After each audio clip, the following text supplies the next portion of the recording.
Gettysburg, Pennsylvania, and just got in here a little while ago.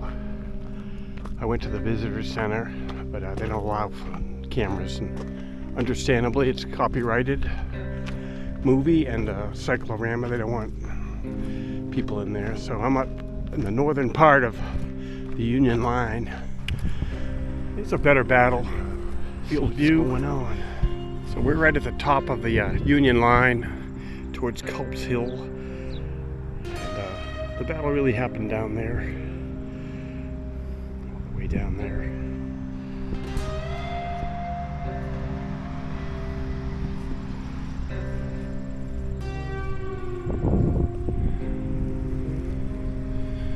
This is the line of the New York infantry and artillery.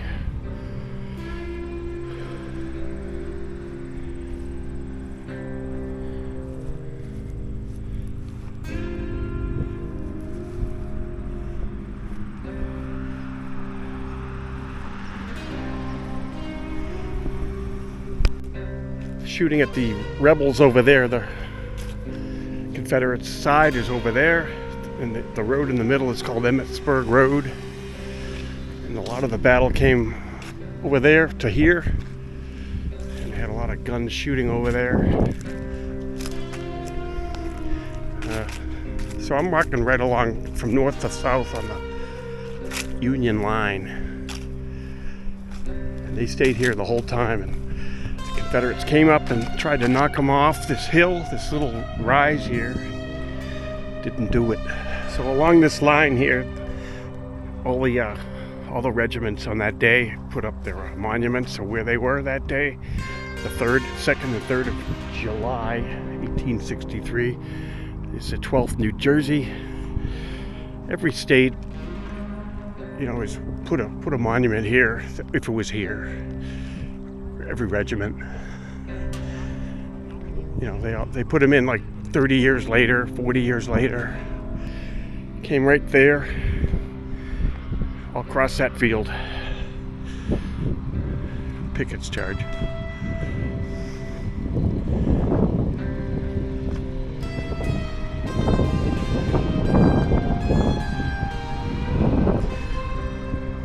This is the 1st Delaware.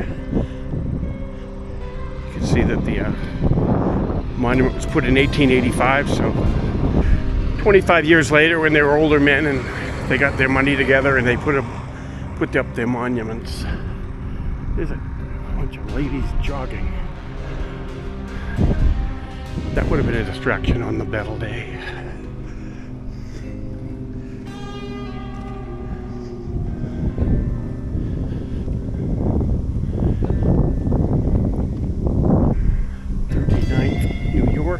And proceeding up the line even more, there's more artillery pointed out at the Confederates out there. I'm going to go to the Confederate side later, maybe tomorrow.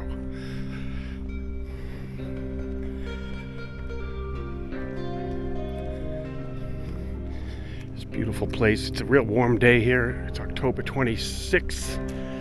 Ridiculously warm. It's 75 or 80 degrees.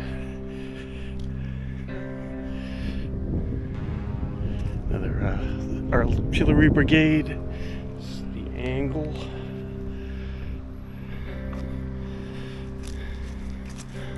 And up here is where the clump of trees they left. This is what the final charge they pointed.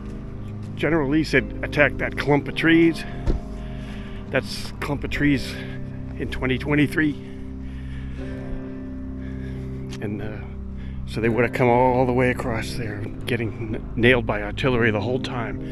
Across that road, across. There were fences out there they had to climb.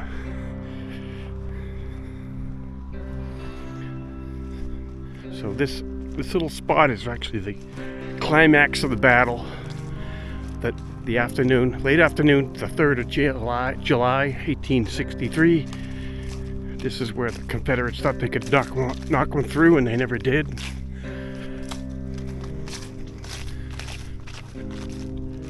And this is this little memorial is called the High Point of the Confederacy, or something like that. Because this was their best chance to win. After that, the war didn't go their way, really. Even though they hung on for almost 2 more years. Pretty cool. So they walked into all these cannons. The Confederates.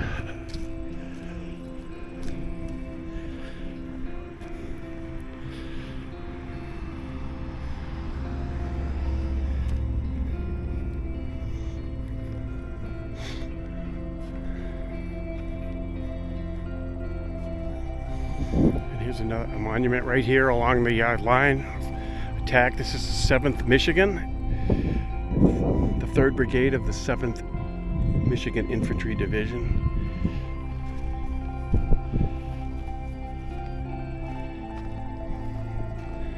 And here they come.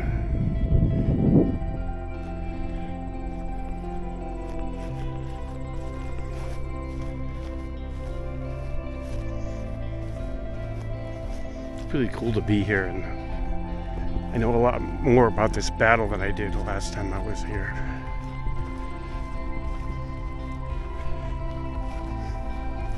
This is my 3rd time here.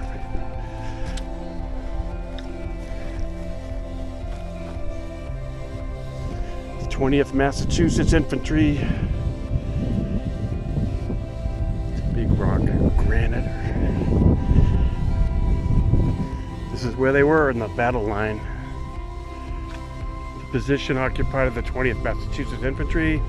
Line of battle, the 2nd and 3rd, 1863. Advanced to the front of the copse of trees on its immediate right. Those. And like I said, every state and every regiment put their... Why wouldn't you, you know? They're proud of it. This is the left of that, the 20th Massachusetts, and to the left of them is 19th Maine. So the 19th Maine was here, the 20th Massachusetts was here. And here's just the regular Army memorial, I think. It's just not about a regiment. This is the Army saying, hey, we did a good job. Yep. It's not state specific.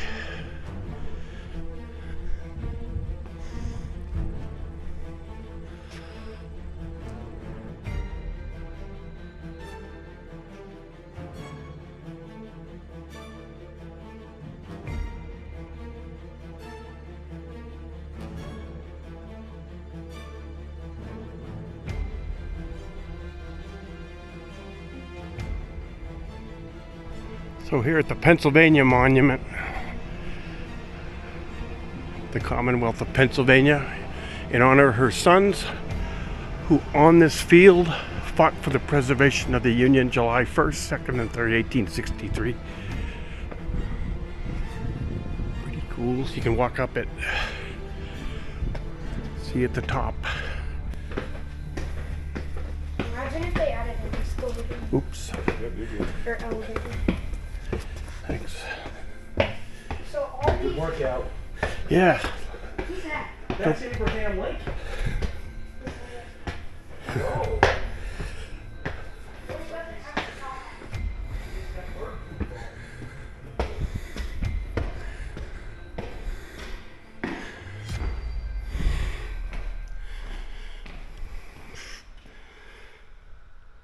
$500.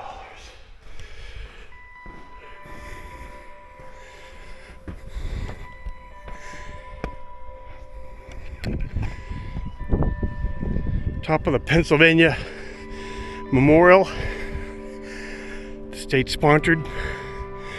Whew. Great battlefield again. We're on the Union line. Up to there. And it's Regiment Minnesota volunteers. So the other one was a combination with the second, but this is dedicated to the 1st Minnesota, which is depicted on this little placard here. They had to go out and buy time on July 2nd, the day before Pickett's charge. They went out there, right out there, and because the Confederates are coming in and they were going to breach the flank over here, so they put them in here, and they knew it was like they were outnumbered 6-1, and starting the war with 1,000 men. On July 2nd, only 262 remained. So good job, Minnesota, 1st Minnesota.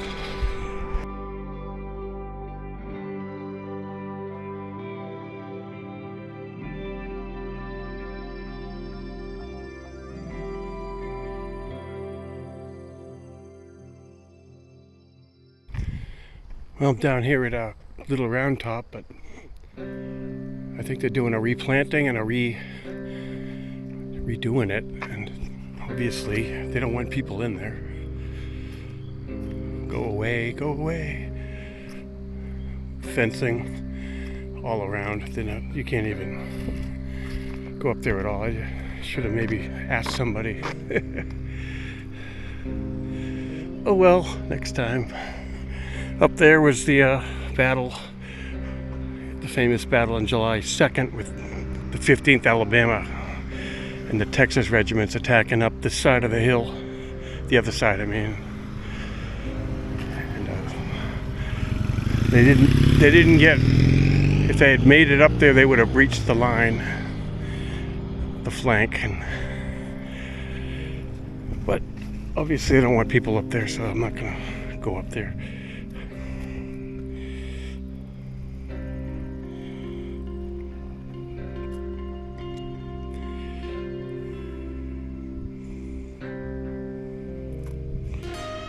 Right here.